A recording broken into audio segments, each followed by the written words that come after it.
هذا رسول الله هذا حبيب الله هذا رسول الله هذا حبيب الله هذا حبيب الله هذا حبيب الله. Bismillahirrahmanirrahim. Assalamu alaykum, hörmətli televizor Mana bu Rasulullah proqramımızın 26-cı sanını görüşünlərdən qızğın qarşı alımız. Mən Abdullah Yalqun. Qadirli görürmələrimiz həmanlığa məlum boğandak biz bu mübarək uluq ay başlanğan gündən tatib hər günü məşu saatlarda ekranlarda bulup atqan bu güzel proqramımız bir qancha gündən keyin inşallah axırlaşıdı. Bu mübarək ayınki fəziletidən bu peyzini sürgeç, süyümlük Peygamberimiz, Resulümüz Muhammed sallallahu aleyhi ve sellem'den yani şu güzel ahlakı, iş hareketleri, sünnetini hayatımızda özleştirip bu özgürlük eyi boğan ayının faziletine texinmek bir mana koşup özümüz özgürlük bilen birge çıkıp keteyli degan ümit bilen başlayan programımız her günü farklılık mavzular bilen davamlaşıp kelyapti. Rabbim inşallah bu mübarek ayda başlatqan hər ikitimizge, bu tirişçallığımızga bereket berip, başqaça bir şekilde kiler yıl Ramazan kep boğuça saqlap qalalaydigan, boran kep qullarda təvrab qanmaydigan derecedeki iman, ahlak ata qilishini Rabbimden tövəncik bilen sorayımız qadirli qiyinlaşar. Əmdi biz diginimdek her programda farklı mavzu toxtuluvatımız. Şundaqla bugün alayda toxtuluşqa tegishli bo'lgan masala bütün dünyadaki İslam dünyasida köpligen yerlerde bugün İstanbul'da hem Uygurlarımız bir qancha saatlardan keyin inşallah tüneş fəaliyyəti elib bardı ve bizni görüp atqan O'rta Asiyalı bolsun hem yeldeki qeyrindaşlarımız alayda 27-ci keçini bək qadirləb çiң tutup her xil ibadetler bilen məşğul bulduğan günlər bu günlərdənki bu mübarək minutlarda hem bizler üçün dua qılıb qoşunlarını tövəncik bilen sorayımız şu icabətli dualarında bundan keyinki xizmətlərimiz üçün hem güzel xizmətlərini ro'yobga chiqarishimizga tilakdoshlik bo'lishinglarni umid qilamiz. Programmamızın daimlik mehmini amallar tunuşuq bo'lgan da'vatchi Sharq Turkiston Ulamolar birligi a'zosi hurmatli Ustaz Habibullah Ko'sanining taklif qildik. Qimmatli vaqtdan chiqarib qadam tashrif qilganlar uchun oldindan ko'p rahmat aytamiz. Sizlarga rahmat. Allah razı olsun. Qadirli ko'rmalarimiz programmamiz naq maydonda taqdirlayotdi. Ekran oldida chiqib turayotgan nomerlar orqali bizga programmaga aloqador savollarni, so'rashinglarni yoki fikrlarni berishinglarni umid qilamiz. Shundaqla ko'plagan qiyinlashimizdan foydalanish uchun programmani ham bahrlashni ham unutmaysizlar. Her bölümde ayrım bir tema to'xtalib kelayotganimizdek bugungi baş temamiz Rasulullah ve sınaq. Yani imtihan, bala, qaza degandek hukmlarga ega bo'lgan bu mavzu atrofida suhbat elib boramiz inşallah. Albatta bugün yani sınaq, imtihan, bala, qaza degan bu so'z tilga elingan vaqtida bo'lib biz xalqimizning orasida yani bugün kundek biz yaşayotgan ahvolimiz vatanning ichi bo'lsin, sirti bo'lsin yani en ig'ir bala qazalarni nurg'un imtihonlarga tutilyapmiz endi. Xalqimiz vatanning ichidagi millionlagan xalqimiz tasvirligisiz ig'ir zulmlarga har xil bostirishlarga uchrayotgandek biz chet elda erkin dunyoda yurgan bo'lsakmi moddiy jihatdan hamma narsamiz tal bo'lgan bo'lsa-mu yüreklerimizden parisi bo'lgan yaxshi ko'rganlarimiz, ota-onalarimiz, urug' tuqqanlarimiz bularning hammasi ichinishli holatda o'lik tirikligini bilmaydigan bir shaklda bo'lganligi uchun mayli dunyoning eng taraqqiy qilgan davlatda yashayotgan inson bo'lsa-mu, moddiy jihatdan rohat farog'atning ichida yashayotgan bo'lsa-mu, yuragining ichida bir yerlari kuyayotgan, ichishayotgan shaklda u sinoq bir imtihonga tutilyapmiz endi. Her ikkili sohada, her ikkili yerda farqli imtihonga tutilyapmiz. Albatta bu masalani shuning uchun islomiy nuqtadan buningki haqiqiy hukmlari nima, tushunchasi nima, Rasulimiz sallallohu alayhi vasallam bundaq musibatlarga, sinoqlarga qanday muomala qildi buni tushunib o'tamiz inshaalloh. Hurmatli ustoz, programmamizga bevosita kirsak albatta buni to'xtalishdan burun Rasulullah'nınki qanday muomala qilganligini, bu sinoq yoki imtihon bu hukmning ma'nosini biraz to'xtalsak. أعوذ بالله من الشيطان الرجيم بسم الله الرحمن الرحيم الحمد لله والصلاة والسلام على رسول الله وعلى آله وصحبه ومن والاه. Biz şu beşimiz kilovatkan eğir küllerge toğır inkas qaytarış üçün bu imtihan sınaq degan bu temini nəhayət yaxşı düşünüveriş toğır keldi. Çünki biz bu sınaqlarni beşimiz kelgan ishlarni to'g'ri shaklda tushunsak, buning ham to'g'ri pozitsiyada bo'la olamiz, to'g'ri muomala qila olamiz. Hamda imtihon degan gap bizningki diniy tushuncha bo'yicha aytgan vaqtida bu biz yashayotgan bu yer sharidagi hayotlik imtihon dunyosi. İnsan bu dunyoda yashaydi ekan, davomliq imtihon ustida bo'ladi. Ya yaxshilik bilan imtihon qilindi, ya yomonlik bilan imtihon qilindi. Ya Allohga toat ibodat qilishdan imtihon qilindi, yoki Allohga osiy bo'lishdan imtihon qilindi. Yoki kasal bilan imtihon qilindi, yo sog'lomlik bilan imtihon qilindi. Yoki boylik bilan imtihon qilindi, yo kambag'allik bilan imtihon qilindi. Yoki bizdek ojizlik bilan imtihon qilindi, yoki kuchlik bilan imtihon qilindi. Xo'sh. Demek bu dünya imtihan dünyası. Şununla Allah Subhanahu ve Taala Kur'an-ı Kerim'de Tebârekellezî biyedihil mulk ve huve alâ kulli şeyin kadir.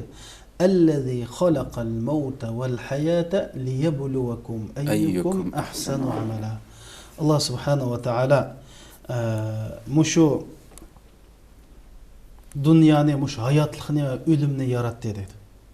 Muş hayatlıqını yarattı, ölümünü yarattı.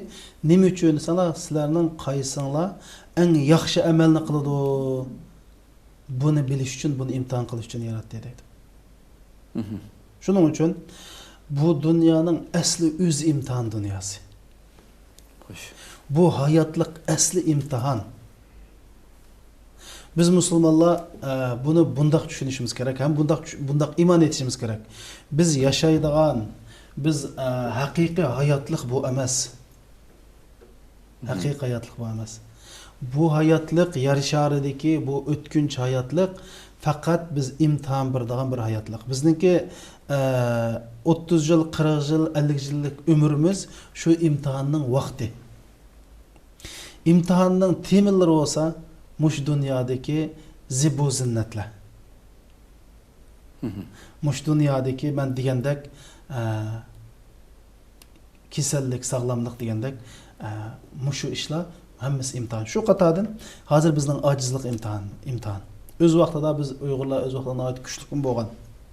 Kuchlik davrimiz imtihon, ojizlik davrimiz imtihon. Shuning uchun bu dunyo Alloh subhanahu va taolo va la nabluwannakum bi shay'in min al-khawfi wal-ju'i.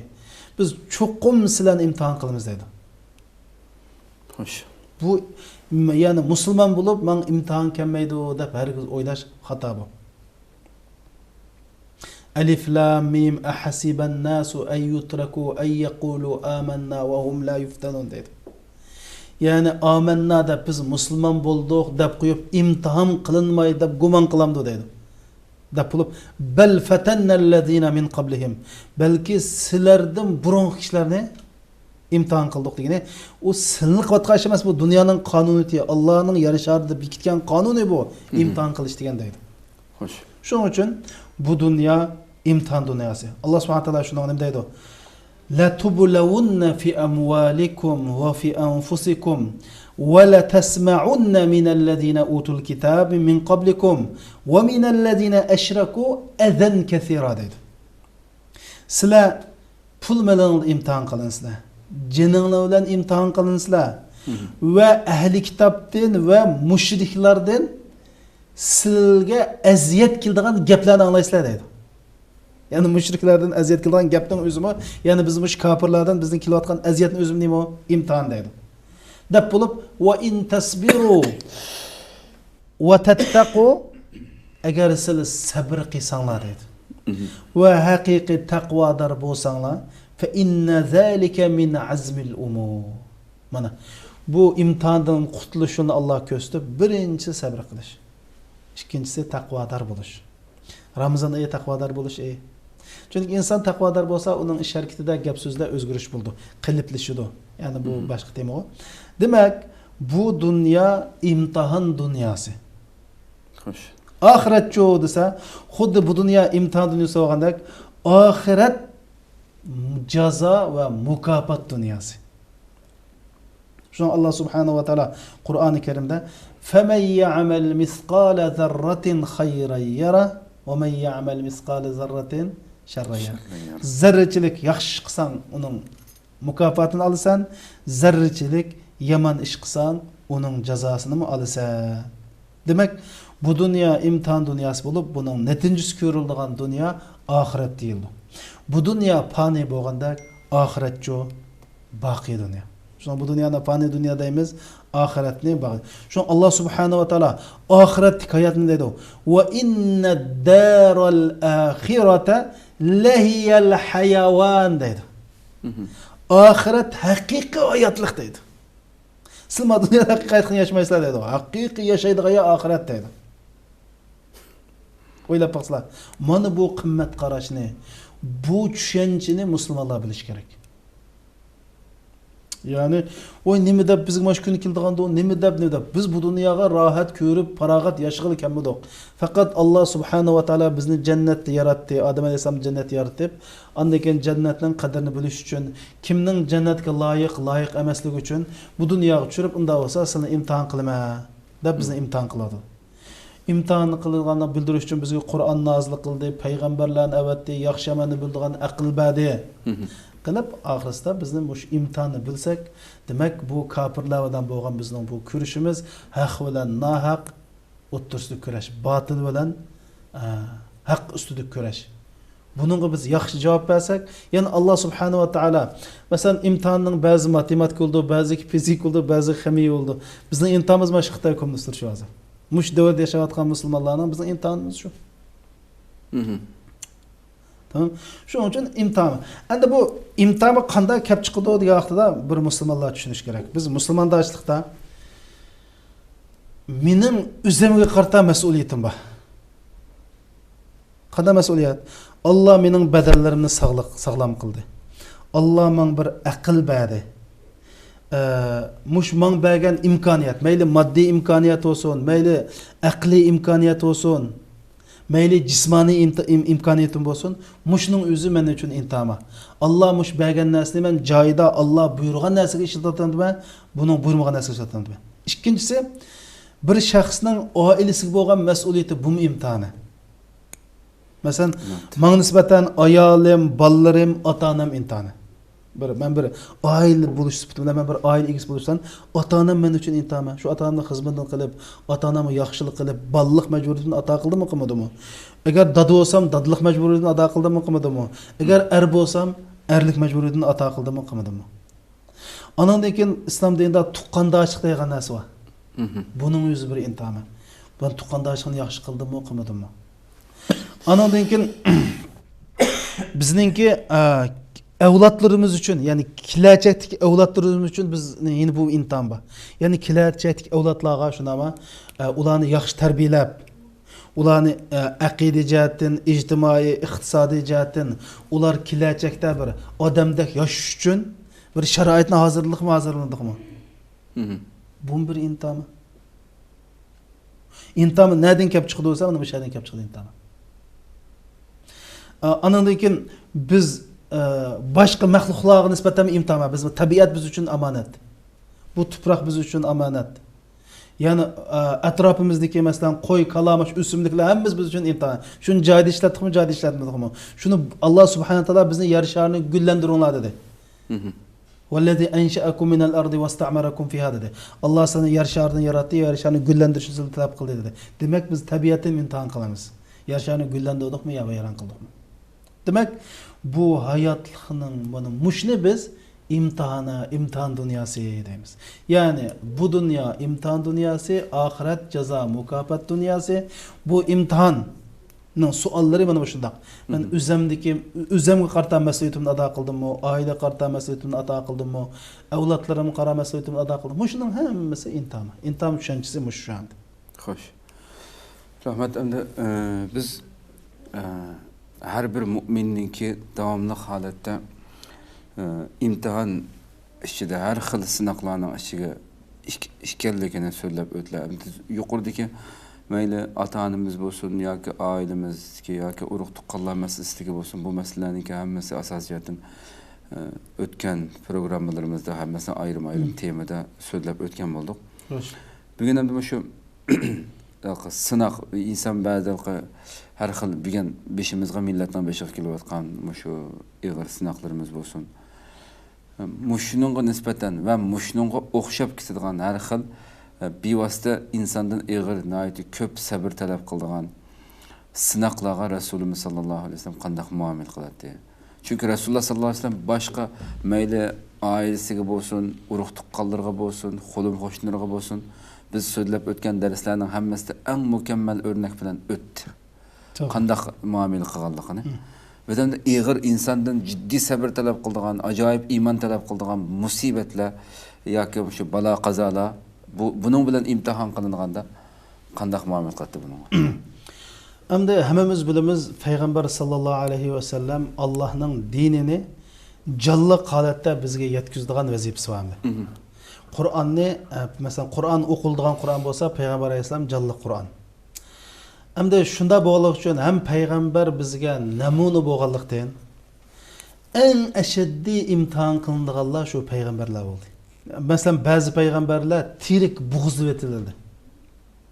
Shu payg'ambar alayhisalom mendek ig'ir kun ko'rgan, mendek bir imtihon qilingan odam yo'q degan. Hadisda bor. Ham Imom Ahmad rahmatullohi alayhi naql qilgan İmam Albani rahmetullahi sahih degan bir hadisda Peygamber sallallahu aleyhi ve sellem şunu deydi. Eşeddun nas bela'an el-enbiya deydi. Summel emselu fel emsel. Yani en qattiq imtihan qilindiganlar payg'ambarlardir.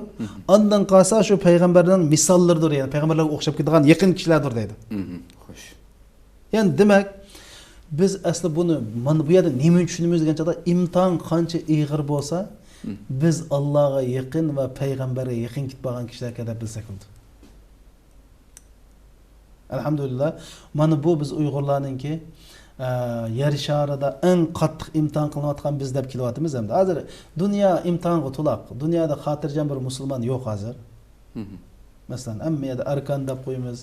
Islom hatto islom davlatlar deyotgan davlatlardami haqqoniyatni so'zlayotganlar turmada qorong'u zindonlarda.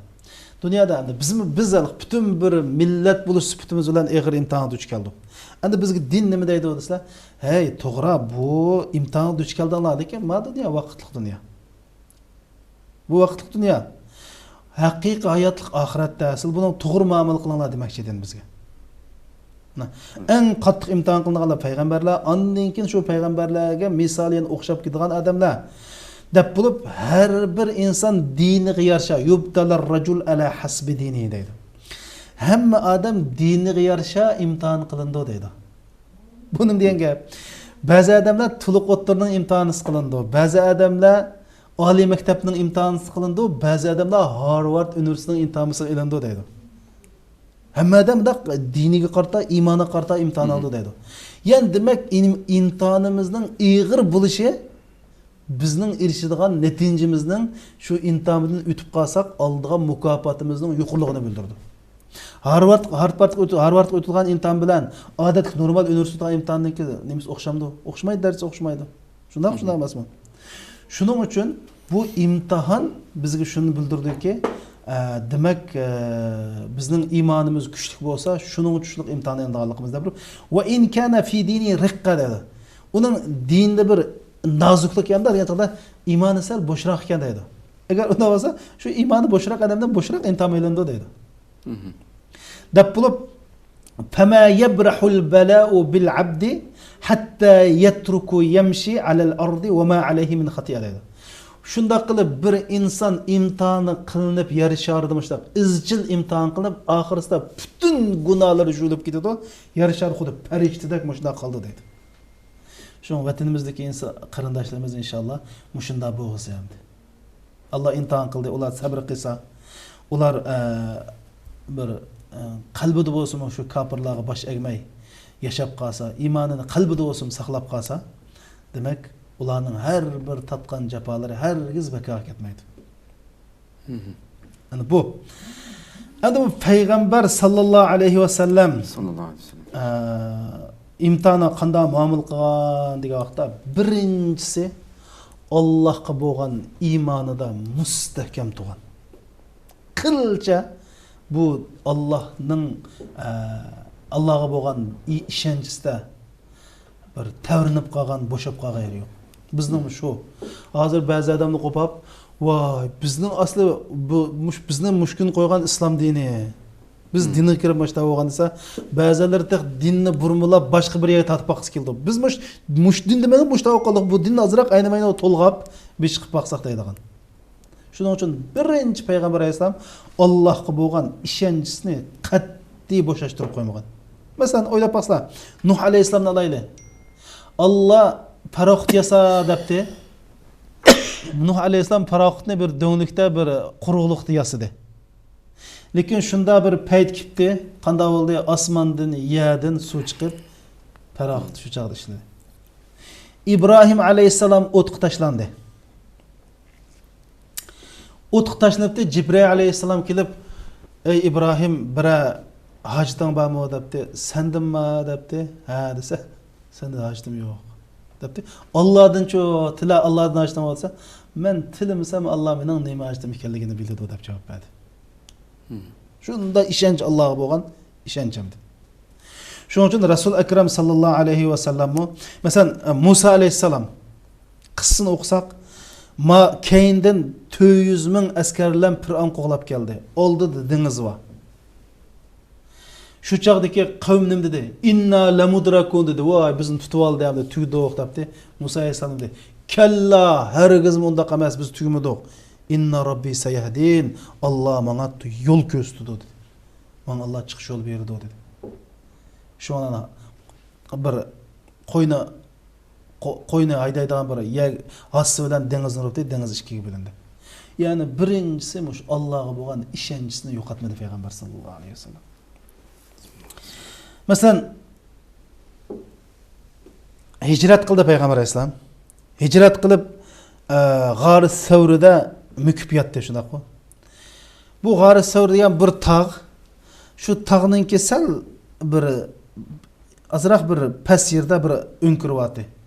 Shu yerda yatsa kofirlar ash o'nkini ustiga chiqib bundoq tarafga qarab Muhammad alayhisalomni izlaydi. Abu Bakr dedi, "Ya Rasululloh, shunda putni uchi qarshi bizni ko'rdi" debdi. "Hey Abu Bakr, Ma ra'yuka?" "Bisnayni vallahu salisuhuma." Ey Allah üçüncüsü olgan bu ikki odamdan g'amima Allah bor dedi. Mana bu musibatga eng muhim narsa Allohga bo'lgan ishonchini qat'iy yo'qotmaslik. Allohning qudratiga, Allohning bu inshaalloh bizni qutqizishga bir kuchining yetganligiga, kofirlarni yer bilan yakson qildiganligiga qat'iy ishonish va Allohga bo'lgan iymonimizda mustahkam turish. İkincisi Peygamber sallallahu aleyhi ve sellem muş balay afatga sabr qiladi. Biz ham hozir nurg'unlarimiz, ruhimiz tushib, hatto nervlarimizdan chataq chiqib mushta ishlarni qilyapmiz. Hatto bu imtihan bizning axloqimizni, oliy janobligimizni buzyapti hozir. Biz Uyg'ur xalqi bir-biriga kuyimchan, bir-biriga mehribon, adab, axloqli bir millatdik. Muş musafirchilikda muş beşimiz kelgan balay afat mehribonligimizga hatto tuqqandoshligimizga ta'sir o'tkazdi. Bir-birimizni ig'olmaydigan, yuraklarimiz qitib, bir-birimizga bir mehr shafqat yetkazadigan ish azlab ketib bordi. Amniyatda biz sabr qilishimiz kerak. Masalan, o'ylab baqsizlar. Nuh alayhisalom 950 yil da'vat qilib, o'zining bir o'g'ilni musulmon qilmadi. Sabr qildimi, qilmadimi? Sabr qildi. İbrahim aleyhisselam'ni Allah özünün kulu bilen 120 yaşta kögen 120 yıl bir farzand kögen balısını özünün kulu bilen boğuzlaşıp borup qanak şunun sabır kılıp özünün balısını piçaq sürdü. Nima üçün Allah bu qislarni bizga so'zlaydi? Nima üçün bu İbrahim aleyhisselam'ni bizga örnek qildi? Qur'oni Karimda inna İbrahim kana umma deydi. İbrahim aleyhisselam bir ümmet. Bütün bir milletning ishini qildi deydi. Ka'bada namoz o'qiyotdi payg'ambar alayhisalom.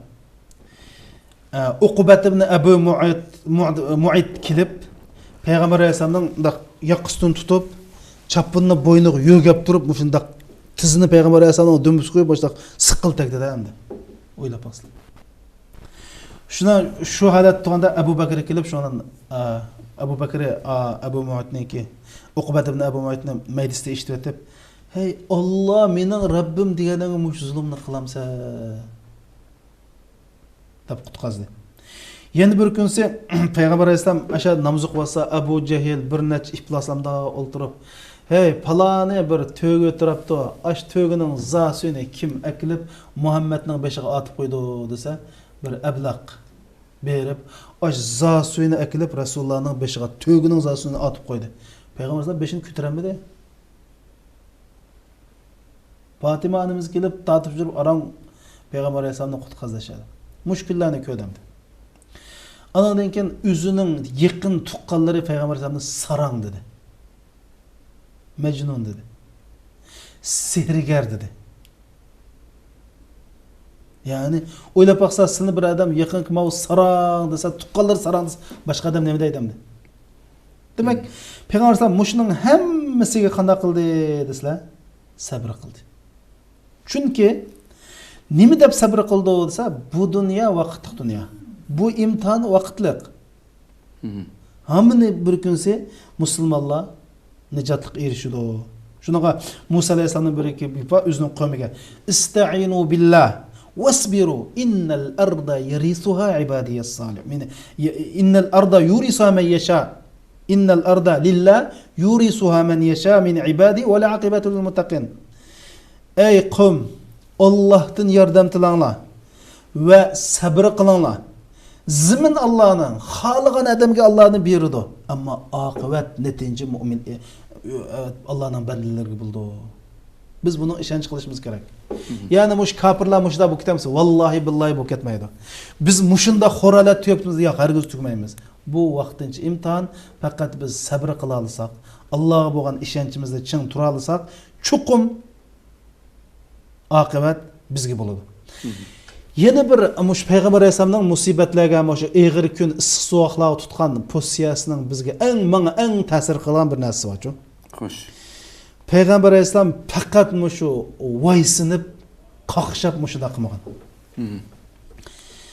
Mushu payg'ambar sallallohu alayhi vasallamning beshiga eng eg'ir kun kelganligini, Rasulullohning beshiga kelgan eng eg'ir kunning qaysi ekanligini agar Oysha onamiz so'rab, shuni Rasululloh depmegen bo'lsa biz uqolmaydik. Hech qanday bir davrda payg'ambar alayhisalom "Voy, men paloni kuni mushunda eg'ir kunni ko'rdim" deb baqmagan payg'ambar alayhisalom.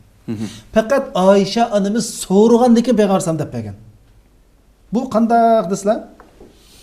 Mushu Uhud jangida payg'ambar sallallohu alayhi vasallamningki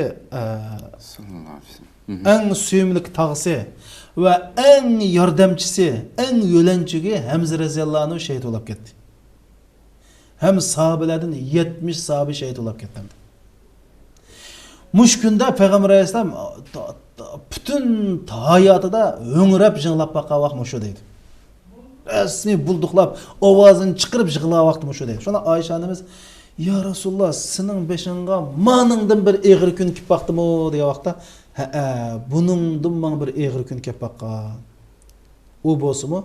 Men muşu Taifqa davet qilishdan chiqsam, o'sha Taifliklar men bak eg'ir zulm qilgan. Da'vatimni anglamadi. Uning aksicha meni ash Taifdan qo'g'lab, chalmi kesak bilan chiqaryapti.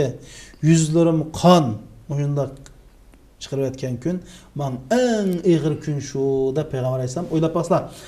Hech kimga bir voysinib, voy deb biz ondoq bu millatning yo'lida, bu vatanning yo'lida deb qaqshab, ay payg'ambarning hech kimga bir voysinib qaqshab manda qilib baqa yeri yo'q. Bu mu imtihaniga, mush sinoqqa qanday muomala qilishda biz o'g'in olg'ashlar. Biz olsak, biz degan jinimizni verdik, pulimizni verdik, biz degan 30 yillik inqilobchi, 20 yillik anda qilgan, voy men bu yo'lda qilmaganim nim qoldi, bu millatga deb bunda qilmaysa deb voysinmaysa, chunki qilayotgan Alloh rizoligi uchun deydi. Deb manda bo'lish. Mush payg'ambar alayhisalom mana mush Oysha onamiz so'ramagan bo'lsa, biz faqat bunu bilmaydi. Demak, voysinmaydi. Eng oxirsida Peygamber Aleyhisselam ümit vardı. Qat'iy mundaq qilib ümidsizlanmadi. Davomli o'ytar. Peygamber Aleyhisselam'ın ümitvarlığı adamның ahlini lal qilgan darajada shunda umid vardı. Tamam. Men bunga ikki misol so'zlay. Mana Peygamber Aleyhisselam'ın ne kadar ümitvarlık ikki misol so'zlay. Özür billah Peygamber Aleyhisselam Mekke'den aran cenni elip Medine'ye hicret kıldı demiş şu cenni elip kaçtı hem de. Cenni elip kaçtı. Kaçış yolunda Peygamber Aleyhisselam'dan kim tutup ekelse yüz dögürmeyiz deyip Mekke müşrikleri ilan çıkardı. Şu ilanga şu mukaffatını alamayan deyip Suraka ibn Malik Resulullah'ını tutup ekbirmen deyip Resulullah'ını qoğlap Resulullah'a yetişip aldı.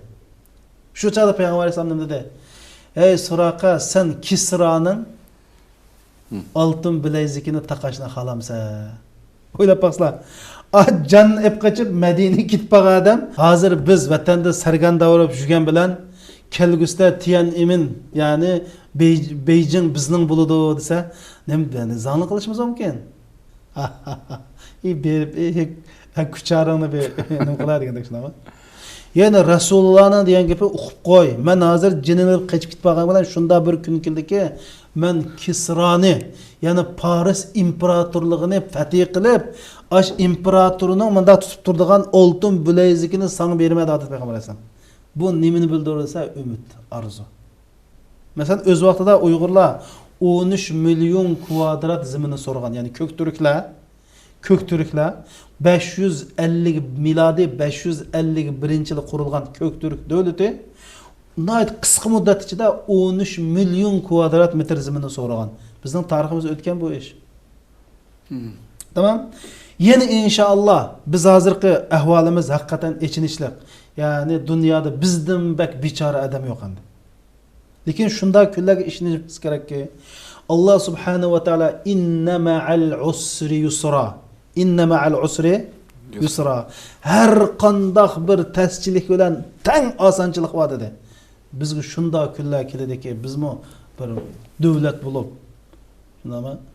Hatto bizga hozir ko'zini ilmaganlar bizning vatanga kirish uchun elchixonalarimizda uchrab turadigan kun keldi inshaalloh.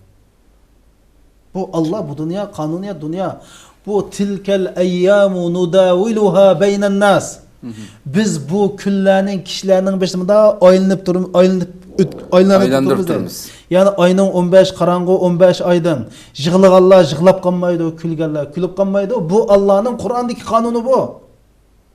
İnşallah bizning avlodlarimiz mush gapni anglagan vaqtida kin biz o'lib ketib qolsakmi, bu kunni biz ko'gil Alloh nasib qilsin. Agar biz ko'ramay qolsak, bolalarimiz mush gapni anglab, ota-onalarimiz haqiqatan ulug'vor, to'g'ri gapni qilib ketgan ota-onamiz bizning mush kunimizni ko'rib ketgan deydi. Biz shuni ko'rganda gap qilamiz. Chunki Allohga bo'lgan iymonimiz, payg'ambar sallallohu alayhi va sallamning ishonchisi va umidvorligi bizning mush umid bor. Shuningga o'ylab baqsanglar, insonni dinden çıkartılan amilinin birisi ümitsizlik. Evet. Müslümanı murtad kılıyordu cuma, eğer ümitini yok alsak biz. Şunun için Resulullah'ın şu en bak musibet kıldığı muamellerden birisi yani ümit var. Mesela Uhud cengi'de, hadi mi? Khandek uruşuda. Şunda Khandek uruşuda yine Müslümanlar Khandek'ini kola etip, yuğun bir taş çıkıp kaldı. O taşını hiç kim bilir tamamıyla Peygamber Aleyhisselam kulağa taş çakıdığan anda biz bazgan desek bazgandaydı. Birini uruptu, o çıkıptı. Allahu Ekber, Allah bana Faris'ninki baylıklarını fatih kıpırdıgan oldu. Hem birini urup Allah bana Rumni fatih kıpırdıgan oldu. Şu yanın saraylarının temiküründe. Yani Müslümanların en iğir günü baş görgen ki şu. Nimdeydi o? İzbelegatil kulubul hanacir. Ve zulzilu zilzalen şedida. İzbelegatil kulubul hanacir. Ve tezunnuna billahi zununa. Aşu ahzab günüsü. Ahzab. Gazvetil ahzab koymuş o. Gazvetil ahzabda onu Khandak uruşum deyimiz biz. Şu günse Müslümanlar qo'rqanchiqligidan qo'rqib ketganlikdan, çünkü düşman 10 ming, Müslümanlar aran 3 ming. Yürekleri ağzıga tıkılıp kaldı deydi. Ve ular qattiq tavırdı. Hatta Allah'ın vədisində bəzənlər guman qilishga başladı deydi. Xoş. Muşundaq bir paytda Rasulullah men Farisni fatih qilaman, men Rumni fatih qilaman, hozirgi Yevropani fatih qilaman deyatdi. Buningdimi cho'ng umid borman. Shuning uchun biz Uyg'ur musulmonlar agar mu'min musulmon bo'lsak, qat'iy umidni yo'qotmaymiz. Şu hozir voy kuchlik bu Xitoy hamma narsa Made in China bo'lib ketgan bilan Tehi 25 yıl 30 yıl birsin O'rta Osiyoda nima deb atildi? Kesal ko'psa deb atildi. Kesal ko'psa. Dunyoda. Ha, dunyoda kesal ko'psa deb atalgan millat. Inshaalloh bu nihoyat o'tkinchi davr.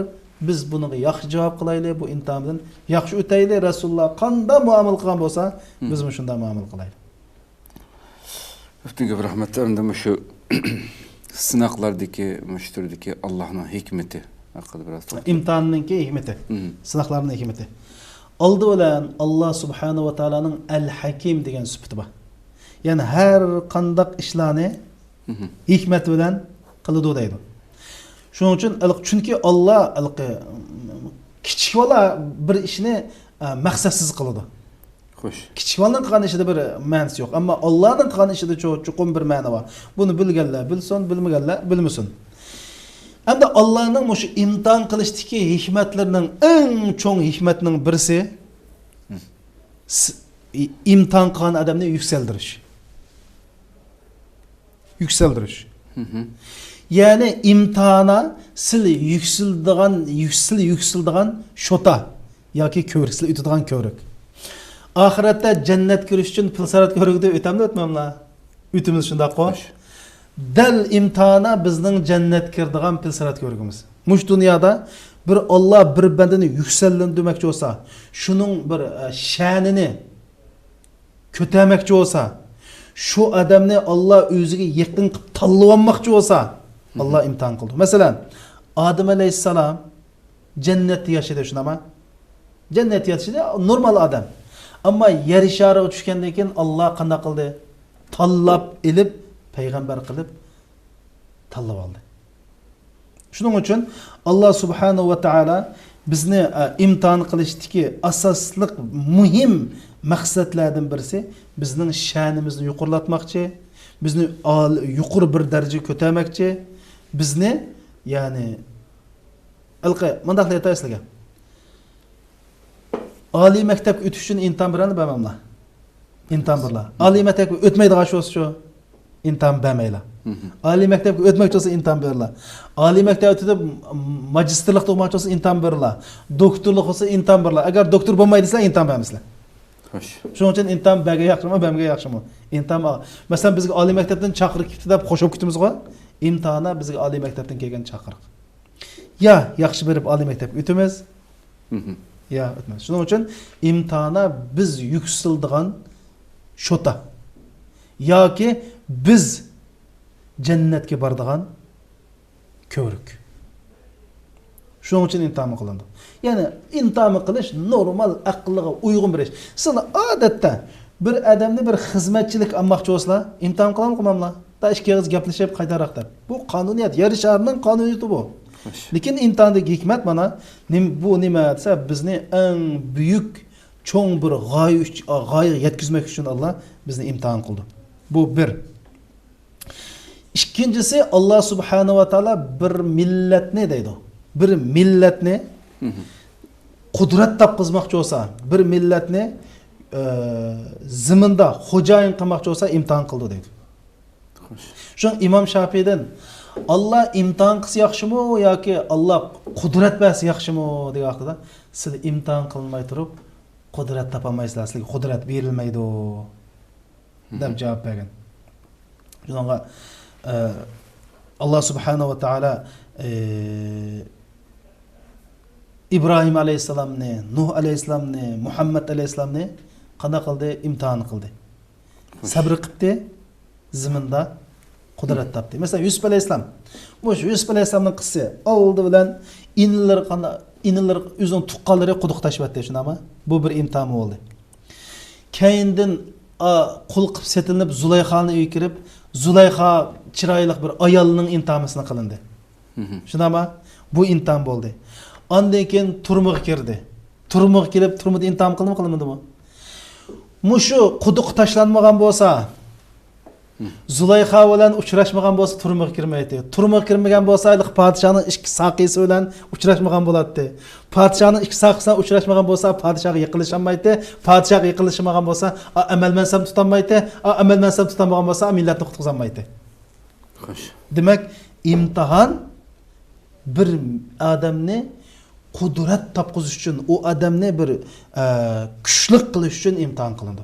Xuddi tumirni pulatga aylantirmoqchi bo'lsalar, o't qisilib, kuydirib tavlagandek imtihon bizni shu odamning kelajagininki kuchlik bir qudrat egasi bo'lish uchun imtihon qildi Alloh subhanahu taolo. Ham bu hayotning qonuniyatim shu. Taz issiq, taz sovuq beshda o'tganda ana keyin nima? Üçüncüsü tanlash. İmtihanning asli imtihanning ma'nosi shu-chu. Xo'sh. Asli imtihanning ma'nosi da elgak tasqanni imtihan deydi-chu. Elgakda bunda tasqanni liyamizallohu xabisa min at-tayyib. İmtihanning ma'nosi tanlash. Chunki sil billah mushu beshimizga mush imtihon kelmagan bo'lsa, nurg'un odamlarni yo'g'on bilib yurar ekanmiz. Bizning damollimiz, bizning professorimiz, bizning doktorimiz deb yurar ekanmiz. Nurg'un odamni tunimay ketayotgandikmiz. Ammo imtihon bo'libchi Alloh subhanahu va taolo tunitdi. Agar imtihon bo'lmasa, Sudays qarimning chiroyli ovozi bilan oldinib yurdik. Rasmiy yolg'onmi? Voy, chiroyli o'qiydigan qarim ekan.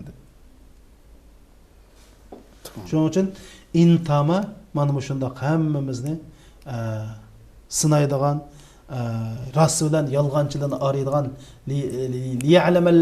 liya'lamallohu allazina sadaqu va liya'lamanal kazibin deydi. Rastchilar bilan yolg'onchini araydigan. Bu bak yaxshimi? Bak yaxshi ish bu. Bu misol qarasizlar. Mushu ilqi sil birsini og'in tutula. 30 yil og'ini bo'lula. Shunda bir sinoq kelgandan keyin qana qildi og'ina rasulg'alig oshkorlandi. Demak, sizlar imtihon bo'lmagan bo'lsa 30 yil sizni ahmoq qildi degan gap. Şu intama pat boptus yaxşıdır. Hatta bu intama sil men üzemnin qanchalik adam ekanligini bilalayman.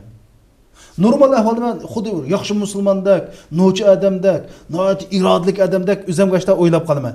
Shunda beshimiz intama qanchadan bir qat'iy bir misol so'zlab beray sizlarga.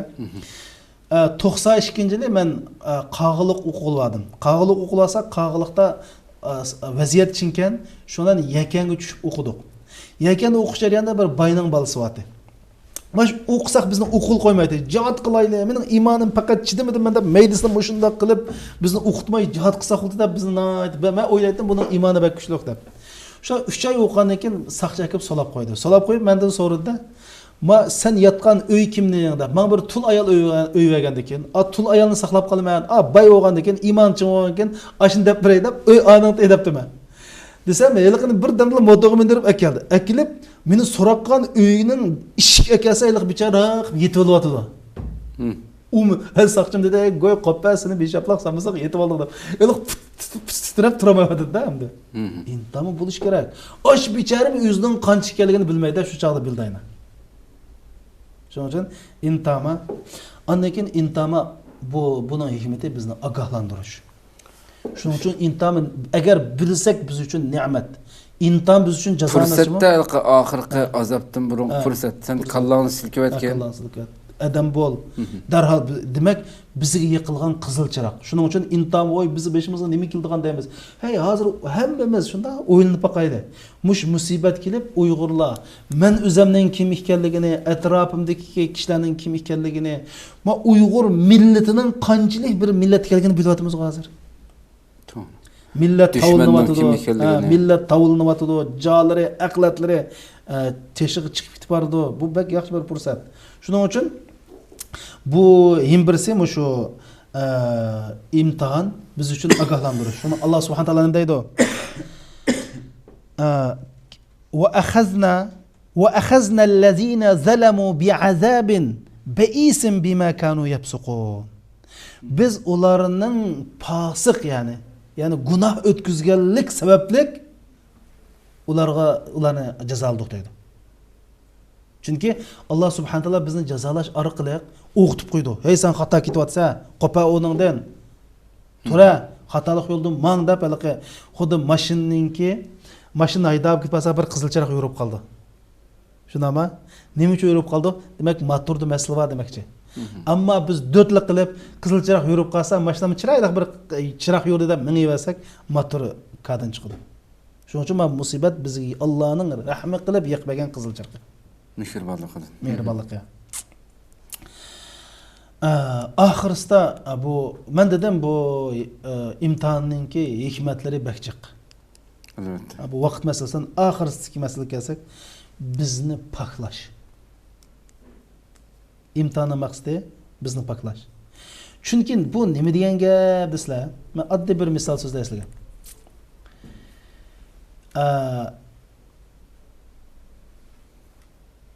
Agar bir turmuq jinoyatchi kirsa, shunami? O'lim hukm qilingan bo'lsa, xalqini qildab qo'yadi. Turmudagi o'lim hukm qilinganlarning hech qaysi ochiqini keltirmaymiz. Eng turmudagi nochada mash o'lim hukm qilingan. Nimish qilsa bu hamni o'lganda ekan, shunga nima kelib, turmuni boshqaradigan kadrlar kelib, ha, sen bir xalqining degina shuni qilib birmada bak, jo'zi bo'lib berdi deb qo'ydi. Aytayotgan odamga axshimisi ajnoyati cho'ng jo'zini bo'lib berdim deb.